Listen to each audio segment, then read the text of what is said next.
Hello there and welcome to my channel. So in this video I'll be showing you guys how you can turn on dark mode on your Facebook. So if you're on the normal Facebook or you're on Facebook Lite, you can follow the procedure. I'm going to get this. So on here, I'm on my Facebook profile here. This is a page.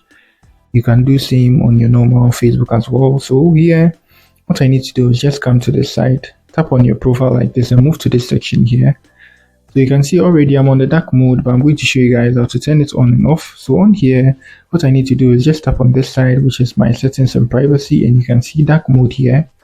So I just need to turn it off like this, and I'm on the light mode. And to turn the dark mode on, I just need to tap this to switch it, and yes, you can see that's it. On now you can turn on dark mode on Facebook if you're on a mobile phone, whether you're using an Android or an iOS. So that's it. If you're new here, try to give me a like and also subscribe to my channel. Peace.